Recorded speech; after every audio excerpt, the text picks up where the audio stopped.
Good morning, good afternoon. Welcome everyone to this new live webinar on proteomics. My name is Florine Alez. I am the product manager for bioanalysis at Affinisep. And today we have the pleasure to welcome Anaquant to give us an insightful talk on identification and quantification of host cells proteins in bioproduction.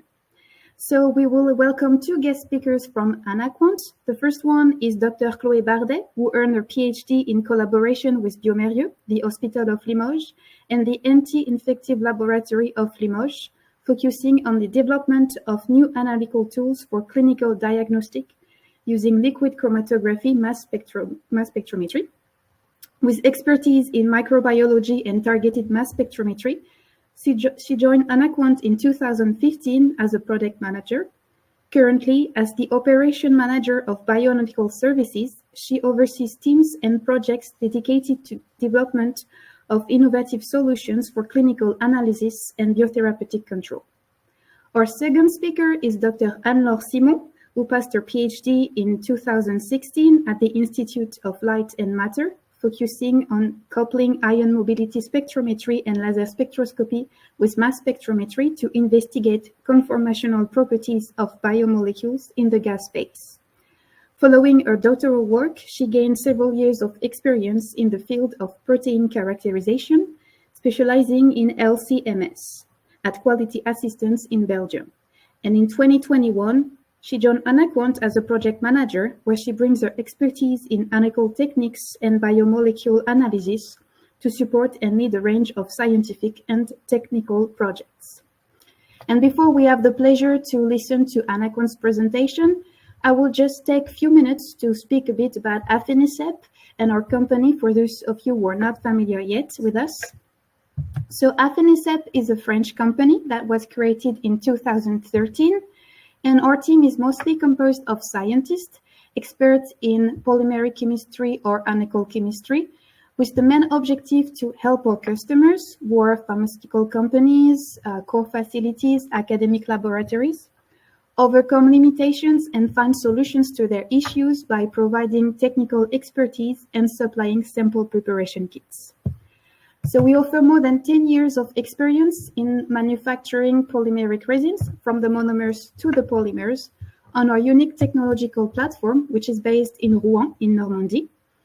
And as we are manufacturers of all our products, we can control every aspect of the process. So we can, for instance, play on the particle size, on the porosity, on the chemistry to obtain resins that will have specific properties that are perfectly adapted to your needs. And if you don't find what you are looking for on a catalog, or if you have a very specific need for a project, we can also collaborate together to develop custom-made solutions. So we really innovate with you and for you. And in addition to our strong knowledge in designing resins, we also develop application for sample preparation and mostly by solid phase extraction, SPE.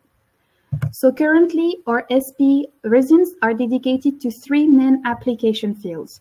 The first one is food safety, with a wide range of molecularly imported polymers, the mAbs, for the selective extractions of glyphosate, patulin, or PAH, for instance, from food matrices.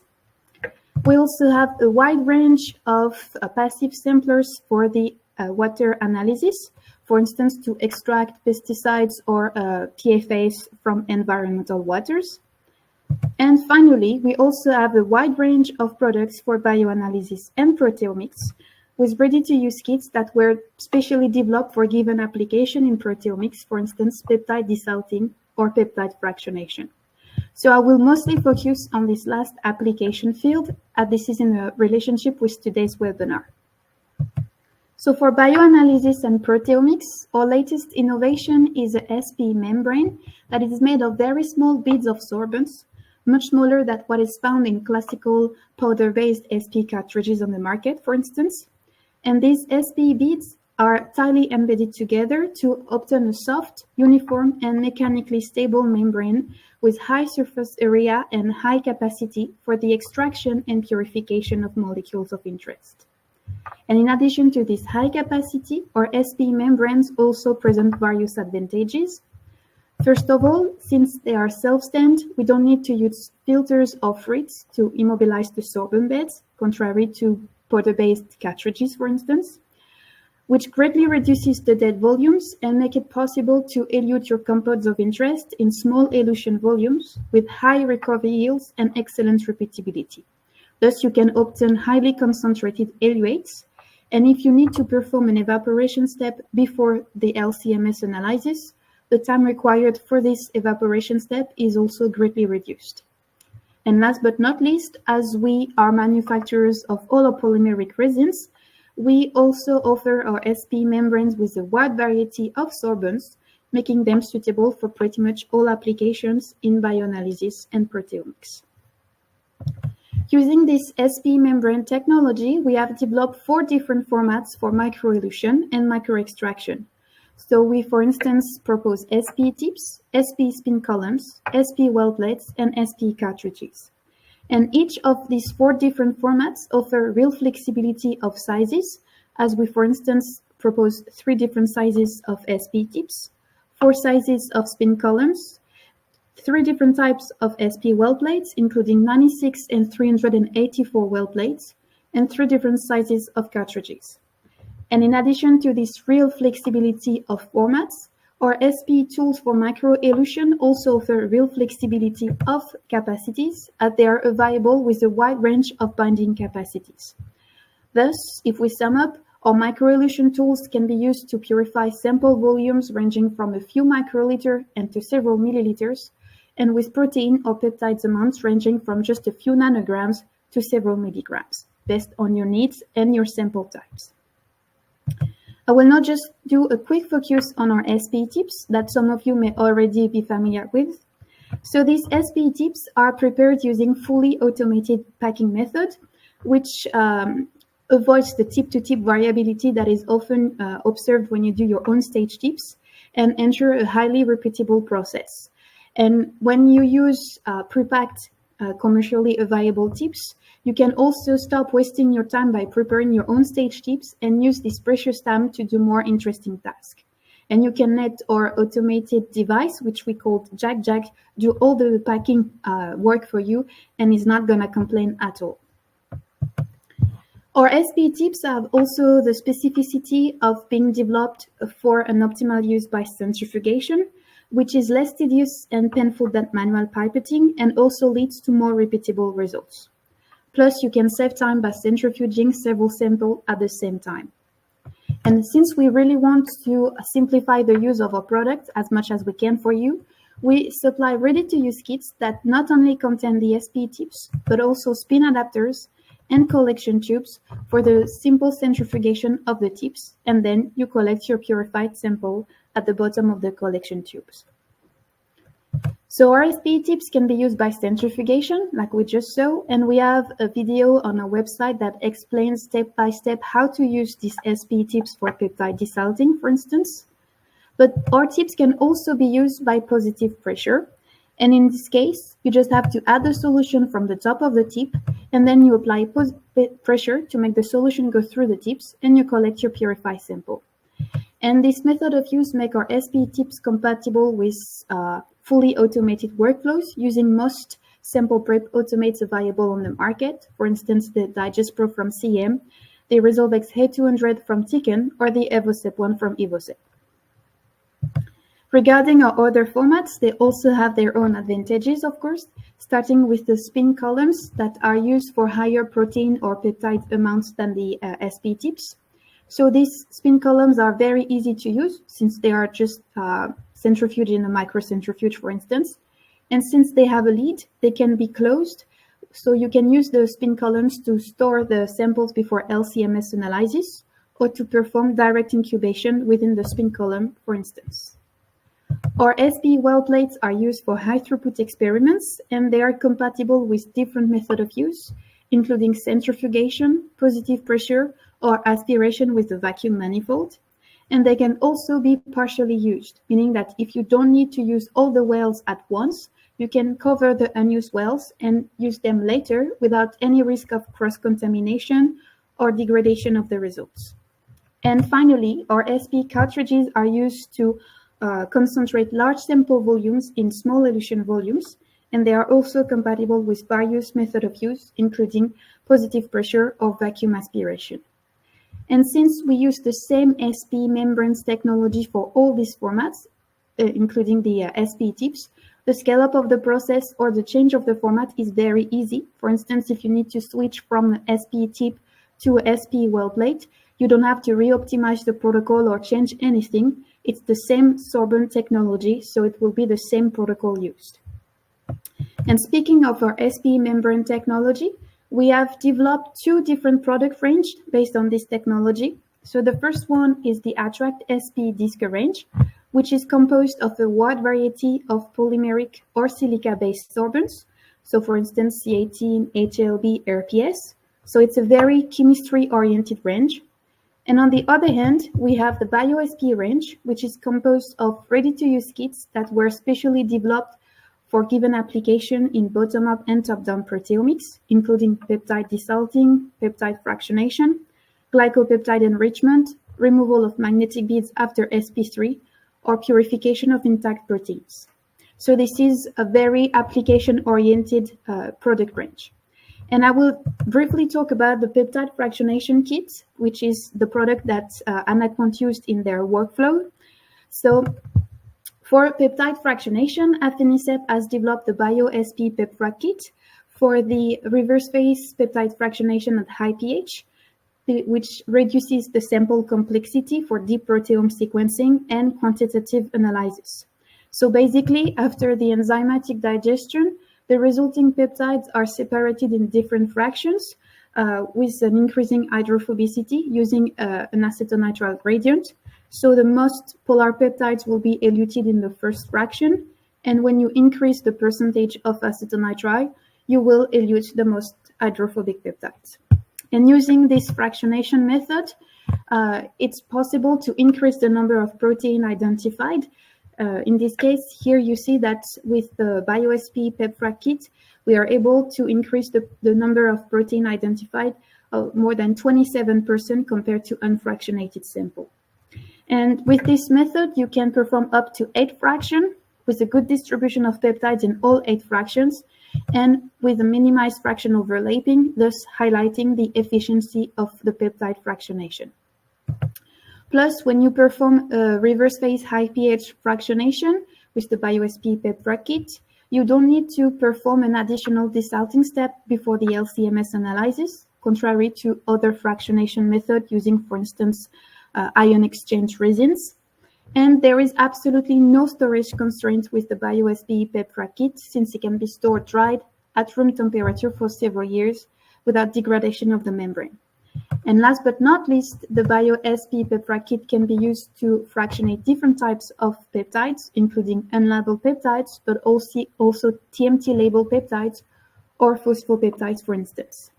And speaking of phosphopeptides, there was a study that was carried out by the Institute of Zurich, and they used the BioSPE PepFrac minispin columns to fractionate phosphopeptides upstream of enrichment using automated titanium IMAC method.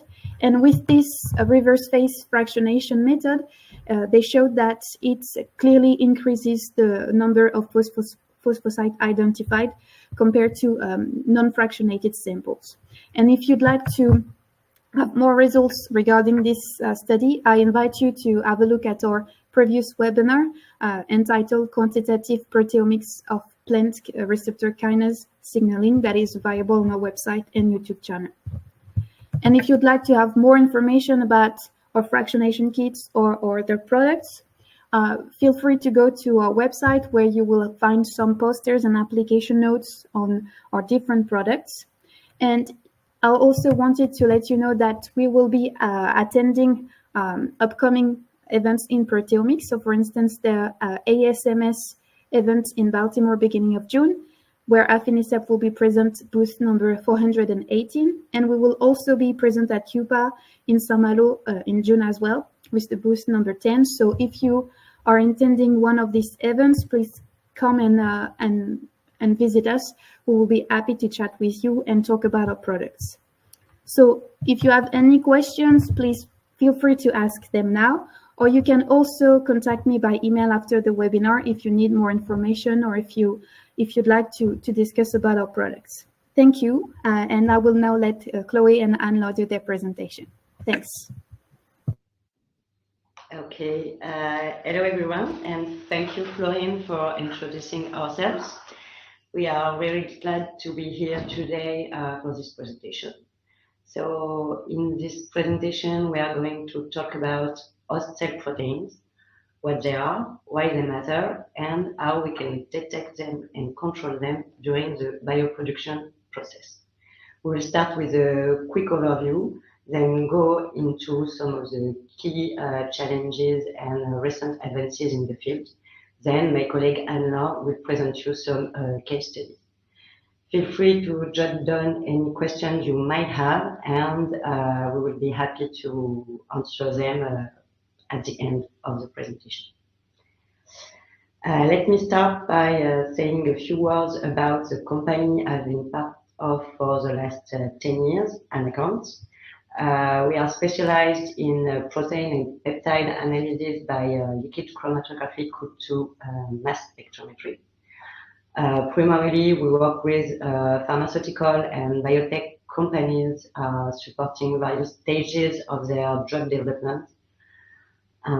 We mainly work in developing robust methods for protein quantification, drug characterization, and obviously HCPs identification and quantification. This will be the main topics today. What makes our approach a little bit different is our patented technology, the ReadyBeads. This technology helps ensure consistency and standardization across analysis. And in order to make these tools more accessible, we lastly developed a ready-to-use kit to perform HCPs identification and quantification using our technology. Now, before we dive into the analytical part of the side of things, let's understand where host cell proteins come into play during the bioproduction process. Here you can see an overview of the bioproduction process, the upstream and the downstream process. It all starts with the protein production from host cells. These host cells are usually mammalian cells, such as CHO cells, HEK, or that also could be bacterial cells. And from there, the production goes through various stages, cell culture, fermentation, but also different production steps through the final formulation. The goal here is to obtain an highly pure therapeutic. So, what is challenges in this production is when the host cell produces the protein of interest, the drug, they also produce various range of endogenous proteins. That's what we call host cell proteins, or HCPs. And while many steps of purification are implemented in order to remove the host cell proteins, some trace elements can still make it in the samples. And authorities require that the final products are measured and reported considering the HCP contaminants. Traditionally, immunoassay like ELISAs as the preferred method for monitoring HCPs during the bioprocess because they are method that is simple to use, it's robust method, and have a good throughput. However, because no single method can capture the full complexity of the HCP samples, the authority also recommends strongly to use orthogonal method. Orthogonal techniques can be HPLC, electrophoresis, Western blot, but also mass spectrometry. All these methods will help to characterize better the HCP in the samples, also to support the development and the selection of the right immunoassay. And on the top of that, the mass spectrometry method will allow us to go deeper in the sample comprehension. As I just said, immunoassay is the reference method for the HCP quantification in bioproduction samples. But this method does a good job, but it's not enough. It has some limitations. And the first limitation is as this method is directly dependent on the quality of the critical reagents and mainly the antibodies.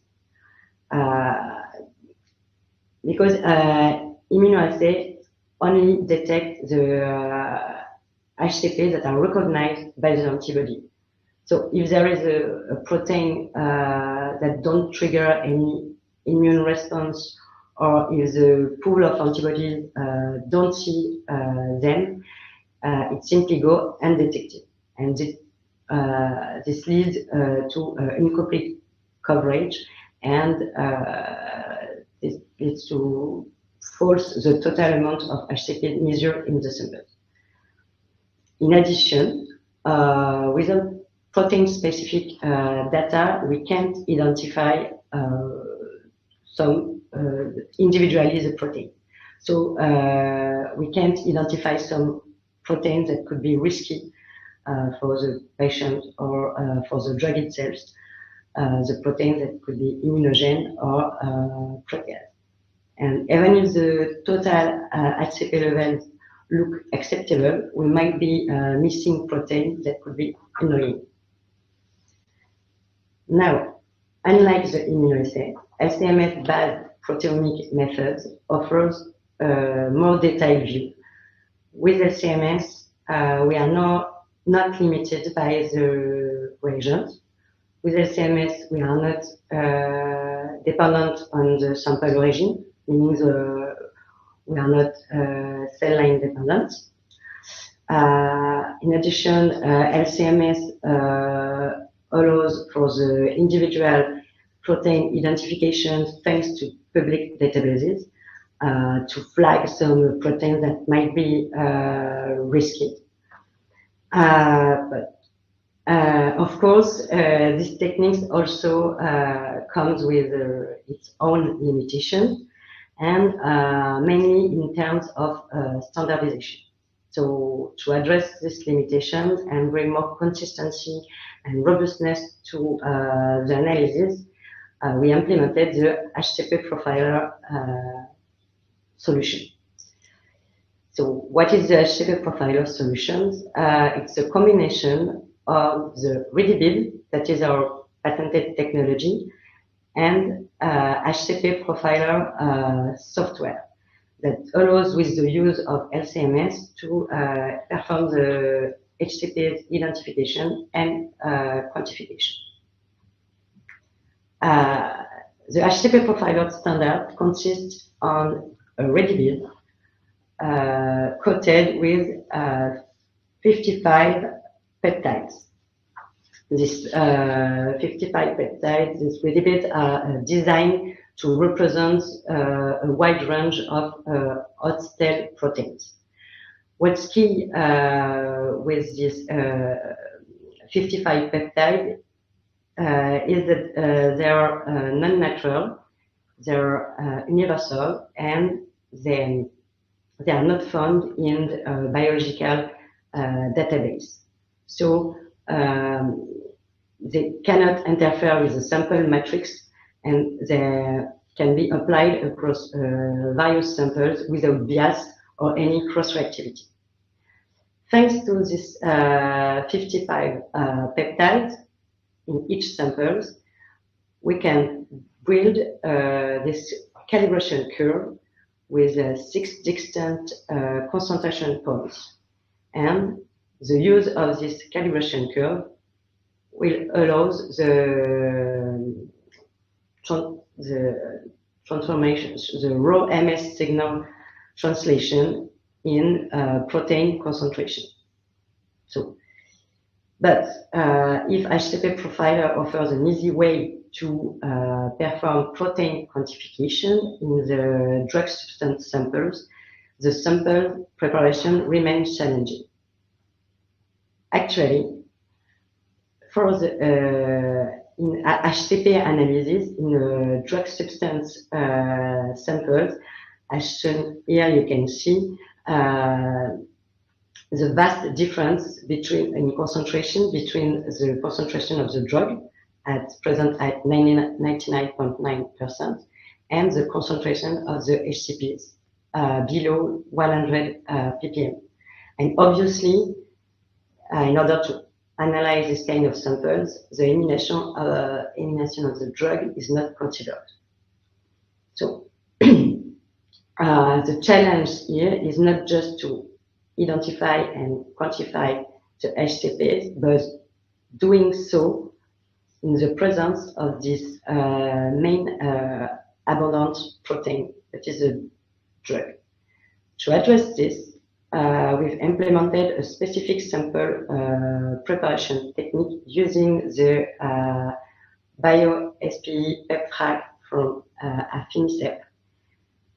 This peptide fractionation step allows us to efficiently separate peptides and concentrate them, ensuring that even the low abundant HCPs will be identified without being overshadowed by the dominant drug product.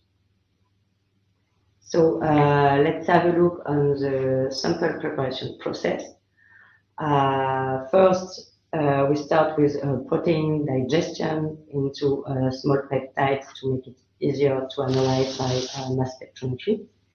Then we add the HCP profiler standard in each samples.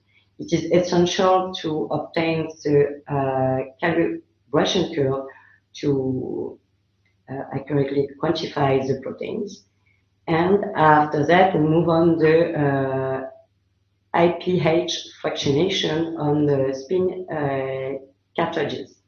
So all peptides from the samples, but also the peptides from the HCP profiler standards are separated into the cartridge using an increasing acetonitrile gradient in the IPH environment.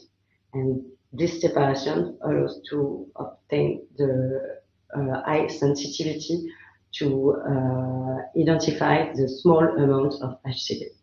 Then each fractions are analyzed using LC-MS. To summarize, the HCP profiler solution enables the individual HCP identification and quantification using LC-MS solution. In addition, the visualization of the calibration curve also plays a key role in quality control. It allows us to evaluate the performance by the limits of detection of our low calibration point of range, but also it allows us to evaluate the sample preparation performance regarding the parameters of the calibration curves, the R to the square, but also the slope of the calibration curves. To support this, the HCP profiler includes dedicated software that simplified the workflow from data acquisition to data analysis. So now that we've gone over the context and background, I will let my colleague Anne-Laure present you some case study. Thank you. Thank you, Chloé. So I will now present you 3 case studies to illustrate the use of HCP profiler together with Affinisep fractionation kit for the HCP analysis.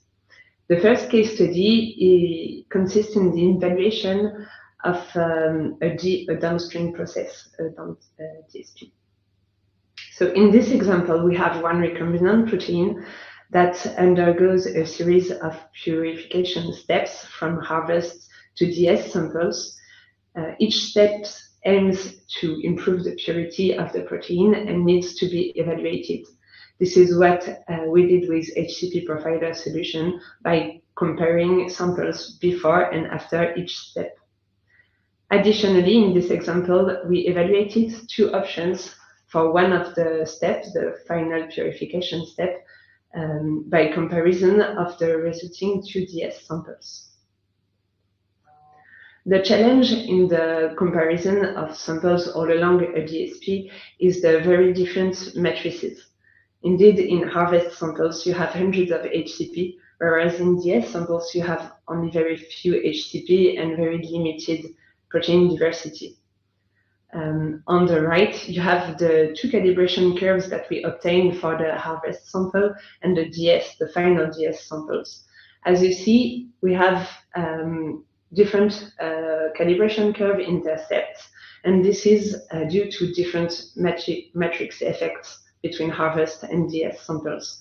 But thanks to the calibration curve made of internal standards, we can normalize injections and compare samples.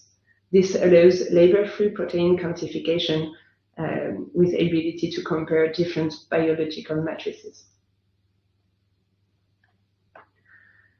So now I will present you the results regarding the recombinant protein that undergoes the 4 purification steps. Here you have the results of the analysis with HCP profiler solution together with Affinisep fractionation for each sample before and after each purification step from harvest to final DS samples. As you see, the comparison of the results allows us to determine the effect of each purification step and to determine which one are the most efficient for the drug purification. As you see, the first purification step from harvest to DSP step 1 did not improve that much the drug purity. It goes only from 26% to 33%, but it allowed to remove about 400 HCP from the sample. This means that some HCP were also concentrated together with the drug substance during this purification step. On the contrary, after step 2, purity of the drug substance went from 33% to above 91%, which strongly improved the purification of the DS. The third step removed above 400 proteins and allowed us to improve the purity, reducing the HCP content from 91,000 ppm to 61,000 ppm. Finally, we could compare the 2 DS samples in order to choose between 2 options for the last purification step. As you see in these results, both DS samples presented exactly the same global HCP content with 45,000 ppm. So if they were analyzed only with ELISA test, they would appear completely similar. However, with individual protein quantification, we saw that samples were actually different, one of them with a slightly lower number of HCP, each one being a little more concentrated than in the other DS, where we had a slightly higher number of HCP, each one being less concentrated. The choice between the 2 purification steps will then depend on the protein identity, whether they can present a risk for the DS integrity or not. This illustrates the need to go deeper than the global HCP level to compare samples and to have information about the HCP identities. The conclusion about this first case study is that HCP profiler solution combined with Affinisep fractionation enabled in-depth evaluation of each purification step and allowed to compare samples with very different matrices from 26% drug purity to over 95% drug purity.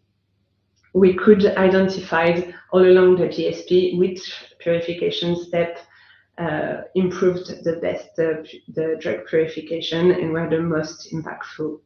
And finally, it could be used to compare two DSP and choose between two options, depending not only on the HCP global amount, but HCP identification and individual quantification.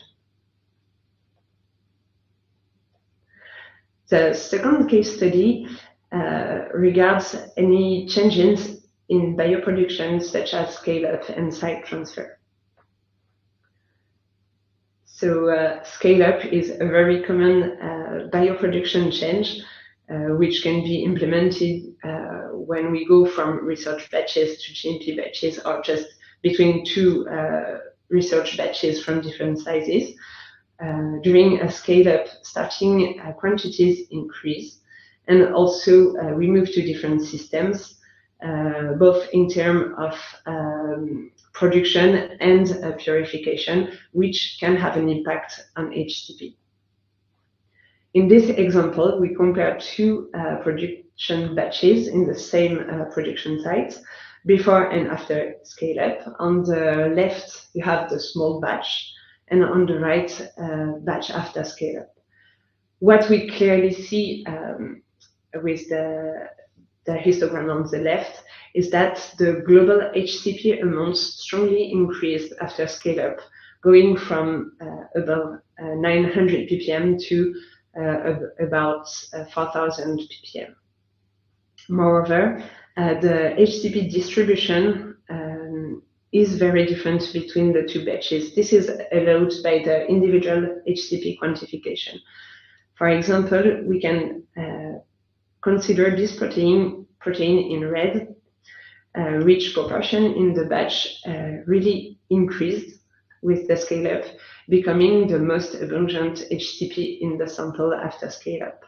This protein, here on the right, is an endopeptidase, going from 85 ppm in the small batch to 1,700 ppm in the batch after scale-up, just by itself.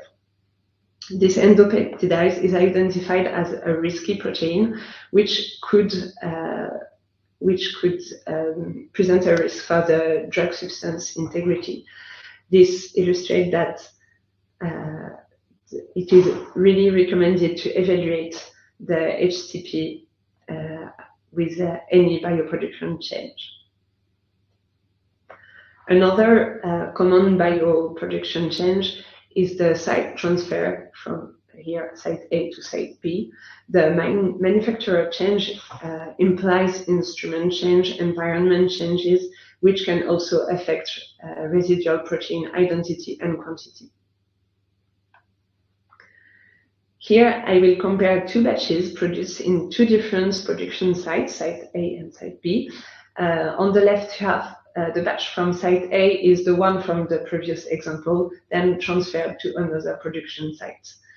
What we see is that the global HCP amount is exactly the same between the two batches, which means that they would appear exactly similar with ELISA. But if we look at the individual HCP amounts, we see that the two batches have different profiles. And if we look at the most abundant HCP in batch A, which was a risky protein, we see that this protein here on the right is completely removed in the production site B. This can be due either to the production change or the downstream process changes.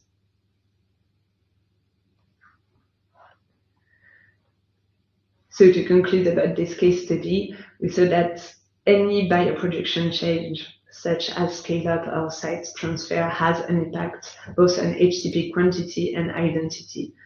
It is possible that some risky proteins proportion can increase, even if the total HCP level appears exactly the same between batches.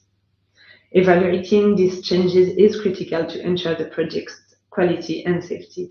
And we showed that the combination of our HCP profiler solution together with BioSPE PepFrac enables this evaluation with clear insight into each sample.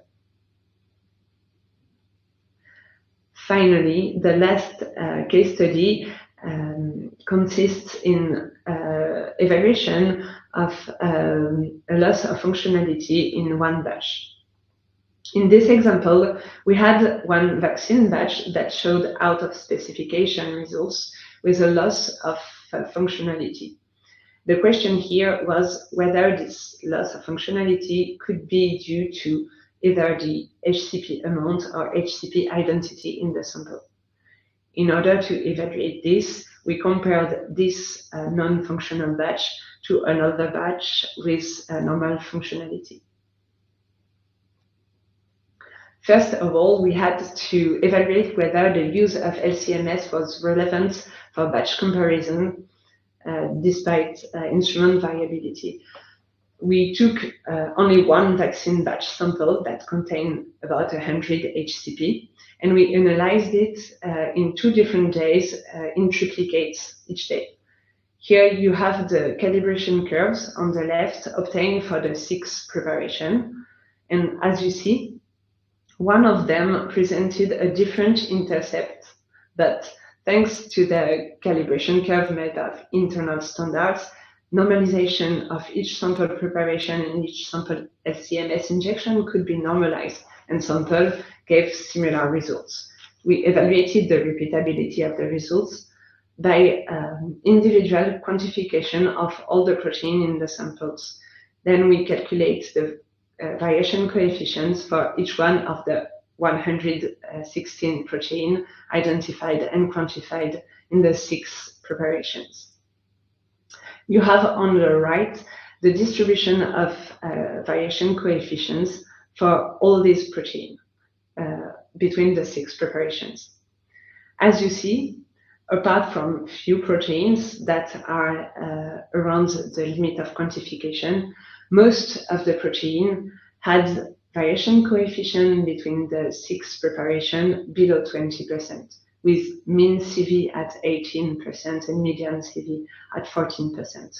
This showed that our solution combined with the fractionation from Affinisep gave repeatable results on different dates and thanks to the internal standards, normalization of the sample preparation and injection could be performed and gave good results. Now, if we go back to the example of the non-functional batch, you have here the results on the left for the batch showing a loss of functionality, and on the right, the batch with normal functionality. As you see, the batch with the loss of functionality showed a slightly higher amount of HCP global content with 43,000 ppm against 36,000 ppm for the normal batch. Also, if we look at the individual protein quantification, we identified and quantified in both batches over 800 proteins. We had the information of the individual quantification for all of the 800 proteins in one analysis. And the comparison of the 2 samples highlighted the behavior of one specific protein that went from 9 ppm in the functional batch up to 1,700 ppm in the batch with showing a loss of functionality. This particular protein is a protease, SOHP, which could be responsible for the DS degradation and the loss of functionality for the batch sample.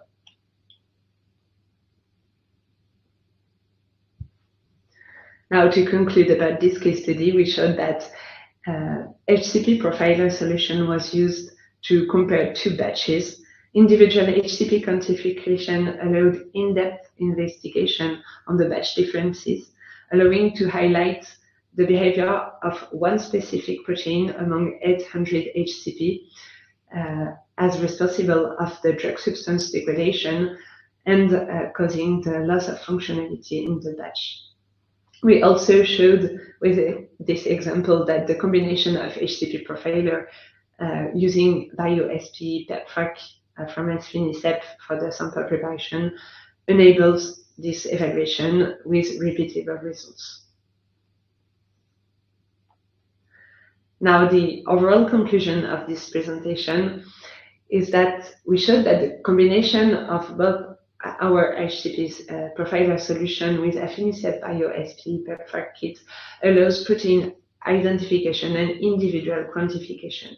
It is simple to implement in laboratories as the fractionation with Affinisep requires only an additional centrifugation step.